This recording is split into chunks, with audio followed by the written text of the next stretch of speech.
Hi!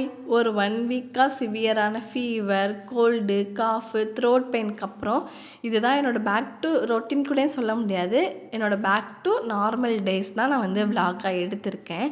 Hope இந்த video வந்து கண்டிப்பாக உங்களுக்கு பிடிக்கும்னு நான் நம்புகிறேன். இந்த வீடியோ பார்த்தீங்கன்னா ஒரு வீக் டேஸில் தான் எடுத்திருந்தேன். ஸோ அஸ் அ மாமா, ஒர்க்கிங் மாமா பார்த்தீங்கன்னா என்னோடய டேஸ் வந்து எப்படி இருக்கும் அப்படின்னு சொல்லிட்டு இந்த வீடியோவில் கவர் பண்ணியிருக்கேன். கண்டிப்பாக உங்களுக்கு பிடிக்கும். அண்ட் மார்னிங் 7:00 வந்து டே வந்து ஸ்டார்ட் ஆகிடுச்சு.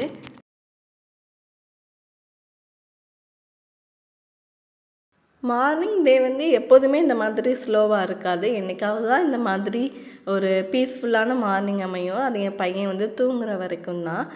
ஸோ மார்னிங் எழுந்திரிச்சி டீ குடிச்சிட்டு கொஞ்சம் நேரம் அப்படியே வந்து ஒரு 1/2 புக் படித்தேன். அதுக்கப்புறம் ஒரு 1/2 பார்த்திங்கன்னா சும்மாவே உட்காந்துருந்தேன். குக்கிங் கூட எதுவுமே பண்ணலை. ரொம்ப வருஷமாக பார்த்திங்கன்னா நான் நைட் பர்சனாக தான் இருந்திருக்கேன். நைட் எல்லோரும் தூங்கினதுக்கப்புறம் காமாக புக் படிக்கிறது, ஃபோன் யூஸ் பண்ணுறது, வீடியோஸ் பார்க்குறது, இல்லை ஏதாவது ஒர்க் பண்ணுறது, எடிட் பண்ணுறது எல்லாமே நைட் பண்ணுறது தான் பிடிக்கும். ஆனால் இப்போ பார்த்திங்கன்னா கம்ப்ளீட்டாக வந்து ஆப்போசிட். மார்னிங் எழுந்திரிச்சு காலையில் பீஸ்ஃபுல்லாக வந்து வேலை பார்க்குறது தான் இப்போ வந்து பிடிச்சிருக்கு. அண்ட் இப்போ பார்த்திங்கன்னா என்னோடய மார்னிங் ரொட்டீனில் இதுவும் ஆட் ஆகிருக்கு. செடிங்களுக்கெல்லாம் தண்ணி ஊற்றுறது, கொஞ்சம் நேரம் வந்து செடிங்க பக்கத்தில் வந்து உட்காந்துக்கிறது. இப்போ தான் ரீசெண்டாக வந்து கொஞ்சம் கொஞ்சமாக வந்து பிளான்ஸ் வந்து ஆட் ஆகிக்கிட்டே இருக்குது. ஃப்யூச்சரில் இன்னும் நிறையா வந்து பால்கனியில் வந்து பிளான்ஸ் வைக்கணும்னு ஆசை. பார்ப்போம். நீங்கள் அதை வந்து அப்கமிங் வீடியோஸில் வந்து பார்ப்பீங்க. அதுக்கான பிளானிங்ஸுமே வந்து போயிட்டு தான் இருக்குது. அண்ட் இந்த ரோஜா செடியில் பார்த்தீங்கன்னா 2 பூ டெய்லி பூத்துரும். அண்ட் ஒரு மொட்டு வந்து டெய்லி வந்து வந்துடும். பால்கனியில் நிறையா செடி வைக்கிறத விட பூ பூக்கிற செடி வச்சா தான் பார்க்குறதுக்கே வந்து அழகாக இருக்குது. ஸோ இந்த ஹேங்கிங் பாட் வந்து நான் ஒன்று வாங்கியிருந்தேன் பால்கனியில் வந்து தொங்க விடுறதுக்கு. இதில் பார்த்தீங்கன்னா பட் ரோஸ் அப்படி இல்லைன்னா ஏதாவது பூ பூக்கிற செடி தான் வைக்கணும். அது பார்க்குறதுக்கே அழகாக இருக்கும். ஒரு 8 மணி ஆகிடுச்சு. அப்போம்போதே என் பையனும் எழுந்திரிச்சிட்டான். ஸோ அதுக்கப்புறம் தான் நான் வந்து குக் பண்ணவே ஸ்டார்ட் பண்ணேன். ஏன்னா டைம் கிடைக்கிறதே எப்போதாவது அந்த மாதிரி பீஸ்ஃபுல்லாக மார்னிங் கிடைக்குமா. ஸோ அதை வந்து ரிலாக்ஸாக வந்து ஸ்பெண்ட் பண்ணிவிட்டு மார்னிங் வந்து குக் பண்ண ஸ்டார்ட் பண்ணிட்டேன். முந்தா நாள் வச்ச பாயாசம் வச்சுருந்தேன், மூங் தால் பாயாசம். அதுக்கு வந்து வெல்லம் வந்து கரைச்சி எடுத்திருந்தேன்னா அது மிச்சம் இருந்துச்சு. ஸோ அதை வச்சு வந்து அப்போவுமே காலையில் பண்ணிடலாம் அப்படின்னு சொல்லிட்டு பண்ண ஸ்டார்ட் பண்ணியிருந்தேன். இது ரொம்பவே சிம்பிள் தான். நம்ம வெல்லம் கரைச்சி வச்சுருந்த தண்ணி எடுத்துகிட்டு நம்மளுக்கு தேவையான அளவு கோதுமை மாவு, லைட்டாக வந்து உப்பு ஆட் பண்ணிட்டு அந்த வெல்லம் கரைச்சி வச்சுருந்த தண்ணி வந்து ஆட் பண்ணி நல்லா மிக்ஸ் பண்ணி விட்டுட்டு நம்ம அப்போ மாதிரி சுட்டு எடுக்கலாம். அப்படி இல்லைன்னா பணியாரமாக கூட நம்ம வந்து சுட்டு எடுக்கலாம். சூப்பராக இருக்கும் டேஸ்ட்டு. குழந்தைங்களுக்குலாம் ரொம்ப பிடிக்கும். இது ஹெல்த்தியும் கூட அண்ட் ஸ்வீட்டாகவுமே இருக்குமா, அதனால் எல்லாருக்குமே வந்து பிடிக்கும். ஸோ மார்னிங் குக் பண்ணிவிட்டு மதியத்துக்குமே பார்த்திங்கன்னா மார்னிங்கே செஞ்சு வச்சுட்டேன். ஒரு 1 வீக்காக சிக்காக இருந்ததுனால ஹேர் வாஷே பண்ணலை. ஸோ ஹேர் பார்த்திங்கன்னா ரொம்ப ஃப்ரிஸியாக ட்ரையாக வந்து ஆயிடுச்சு. அதனால் ஆலோவேரா வந்து கொஞ்சம் கட் பண்ணி எடுத்து வச்சுருந்தேன். அது கூட வந்து தேங்காய் எண்ணெயும் சேர்த்து அரைச்சிங்கன்னா இன்னுமே ரிசல்ட் வந்து நல்லாயிருக்கும். இந்த மாதிரி ஒவ்வொரு டைமும் ஹேர் வாஷ் பண்ணும்போது பண்ணுவேன்னா கண்டிப்பாக கிடையாது. மந்த்லி ஒரு டைம் பண்ணுவேனான்னு கேட்டிங்கன்னா அதுவும் கண்டிப்பாக கிடையாது. எப்போதாவது இந்த மாதிரி எங்கேயாவது ட்ரிப் போயிட்டு வந்தால், இல்லை ஊர் போயிட்டு வந்தால், ரொம்ப நாள் ஹேர் வாஷ் பண்ணாமல் சிக்காக இருக்கும் போது இருந்தால் அந்த மாதிரி மட்டும் கொஞ்சம் வந்து இந்த மாதிரி பண்ணிப்பேன். ஸோ வந்து நம்மளுக்குமே வந்து ஏதாவது ஒன்று பண்ணியிருக்கோம் அப்படின்னு சொல்லிட்டு இருக்கும். ஹேருமே பார்க்குறதுக்கு வந்து நல்லாயிருக்கும். நான் பார்த்திங்கன்னா நல்லாலாம் அப்ளை பண்ண மாட்டேன்.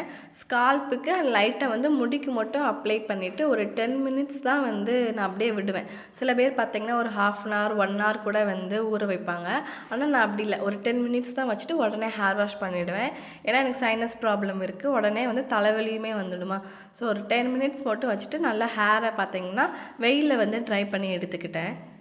ஸோ ஹேர் வாஷ்லாம் முடிச்சுட்டு ஒரு முக்கியமானது ஒன்று பண்ணுவேன் அப்படின்னா எப்போதுமே இந்த டைமில் பார்த்திங்கன்னா துளசி தண்ணி குடிக்கிறது தான். தண்ணியில் துளசி போட்டு அது கொஞ்சம் நேரம் கொதிக்க விட்டு வாட்டர் பாட்டில் அடைச்சி வச்சுப்பேன். ஸோ த்ரோவட்டாக அந்த டே ஃபுல்லாக வந்து அதுதான் குடிப்பேன். காலியாக ரீஃபில் பண்ணிக்கிட்டே இருப்பேன். சுடுதண்ணி வச்சு தான். ஏன்னா த்ரோட் ப்ராப்ளம் வந்து இருந்துக்கிட்டே இருக்கா, இன்னுமே இருக்குது. ஸோ அதனால் இப்போலாம் துளசி தண்ணி தான் குடிக்கிறது. டைமும் பார்த்திங்கன்னா 12:30 ஆகிடுச்சு. நான் இப்போ லாகின் பண்ணணும். ஸோ நான் பக்கத்துலேயே சாப்பாடும் வாட்டர் பாட்டிலும் எடுத்து வச்சுப்பேன். இல்லைனா கண்டிப்பாக வந்து தண்ணி குடிக்கவும் மறந்துடுவேன், சாப்பிடவும் நான் மறந்துடுவேன். ஏன்னா 3:30 ஆகிடுமா ஒர்க் முடிகிறதுக்கு. அதுக்கப்புறம் தான் லஞ்ச் சாப்பிட்ற மாதிரி இருக்கும்.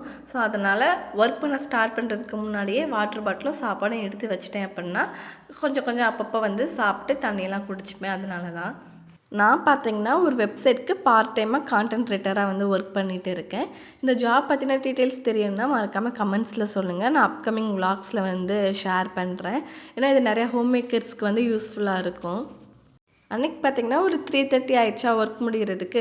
ஸோ வந்து 3:30 ஆனதுக்கப்புறம் லேப்டாப்லாம் எடுத்து வச்சுட்டு கொஞ்சம் பாத்திரம்லாம் கழுவுற வேலை இருந்துச்சு. ஸோ கழுவிட்டு ட்ரெஸ் எல்லாம் மடித்து வச்சுட்டு கொஞ்சம் நேரம் ரிலாக்ஸ் பண்ணிகிட்டு இருந்தேன். ஒரு 5:00 அந்த மாதிரி ஸ்நாக்ஸும் டீயும் வந்து பண்ண ஸ்டார்ட் பண்ணேன். எப்போதுமே ஸ்நாக்ஸ் ஈவினிங் பண்ணுவேனான்னு கேட்டிங்கன்னா கண்டிப்பாக கிடையாது. அன்றைக்கி பார்த்திங்கன்னா கார்னும் வேர்க்கடலையும் இருந்ததா, ரொம்ப நாளாக இருந்தது பண்ணாமல் இருந்தது. ஸோ இன்றைக்கி வந்து பண்ணலான்னு சொல்லிட்டு பண்ண ஸ்டார்ட் பண்ணேன். கார்ன் வந்து பார்த்திங்கன்னா 2 வீக்ஸே ஆகிருக்கும் அதை வந்து வச்சுருந்து. ஸோ இன்றைக்கி வந்து எப்படியாவது வேக வச்சு எடுத்துடலாம் அப்படின்னு சொல்லிட்டு இட்லி பாத்திரத்தில் ஒரு தட்டில் பார்த்திங்கன்னா வேர்க்கடலை, இன்னொரு தட்டில் பார்த்திங்கன்னா கார்ன் வந்து வச்சு கொஞ்சம் நேரம் வேக வச்சு எடுத்துக்கிட்டேன். அப்படியே ஈவினிங்கும் பார்த்திங்கன்னா ஒரு ஸ்நாக்ஸ் அண்ட் டீயோடு வந்து பீஸ்ஃபுல்லாக வந்து டே எண்டாச்சு. எப்போதுமே இந்த மாதிரி கண்டிப்பாக பீஸ்ஃபுல்லாக பர்ஃபெக்டாக வந்து டே போகவே போகாது. ஏதோ அன்றைக்கி வந்து நல்லதாக போச்சு. அந்த மாதிரி பீஸ்ஃபுல்லான டே வந்து எனக்கு கிடச்சிது. ஏன்னா ஆஃப்டர் லாங் டேஸ்க்கு அப்புறம் வந்து இந்த மாதிரி நான் வந்து பேக் டு நார்மலாக வந்து வந்திருந்தேனா. ஸோ வந்து அந்த டே வந்து எனக்கு ரொம்பவே பிடிச்சிருந்தது. அண்ட் விலாக் எடுத்ததுனால டேவும் வந்து போன மாதிரியே தெரியல, டக்குன்னு போயிடுச்சு. நான் விலாக் எடுத்ததுக்கு ரீசனுமே அதுதான். சிக் ஆகிட்டேன் அப்படின்னு சொல்லிட்டு வந்து நான் படுத்துகிட்டே இருந்தேன்னா கண்டிப்பாக எனக்கு வந்து ரொம்பவே சோம்பேறியாக தான் இருக்கும். ஸோ அன்றைக்கி விலாக் எடுத்தது வந்து எனக்கு ரொம்பவே நல்லதாக போயிருந்தது. நான் இதெல்லாம் செஞ்சு முடிக்கிறதுக்கே பார்த்திங்கன்னா டைம் வந்து ஒரு 5:30 மேலே ஆகிடுச்சா. ஸோ அதுக்கப்புறம் டீ ஸ்நாக்ஸ்லாம் சாப்பிட்டு வயிறு வந்து ஃபில்லிங் ஆகிடுச்சு. அதனால நான் நைட்டு டின்னரே வந்து ஸ்கிப் பண்ணிட்டேன். எங்கள் வீட்டில் பார்த்திங்கன்னா சன்செட் வந்து அவ்வளோ அழகாக இருக்கும். அது பால்கனிலேயும் சரி வீட்டுக்குள்ளேயுமே வந்து சன்செட்டு விழும். சூப்பராக இருக்கும் பார்க்குறதுக்கே அழகாக. யாருக்கெல்லாம் சன்செட் பிடிக்கும் அப்படின்னு சொல்லிட்டு மறக்காமல் கமெண்ட்ஸில் சொல்லுங்கள். ஈவினிங் பார்த்திங்கன்னா இப்படி தான் ரொம்பவே பீஸ்ஃபுல்லாக சன்செட்டோடு வந்து எண்டாச்சு. நைட்டு பெருசாலாம் எதுவுமே பண்ணலை. ஏன்னா நான் நைட்டு வந்து டின்னர் ஸ்கிப் பண்ணிட்டேன்னு சொன்னேன் இல்லையா. ஸோ அவ்வளோதான், நம்ம இந்த விலாகோட எண்டுக்கு வந்துட்டோம். கண்டிப்பாக இந்த விலாக் உங்களுக்கு பிடிச்சிருக்குன்னு நினைக்கிறேன். பிடிச்சிருந்துச்சின்னா மறக்காமல் நம்ம சேனல் வந்து சப்ஸ்கிரைப் பண்ணி வச்சுக்கோங்க. நான் இன்னும் நிறைய இன்ட்ரெஸ்டிங்கான வீடியோஸ் வந்து அப்லோட் ட்ரை பண்ணுறேன்.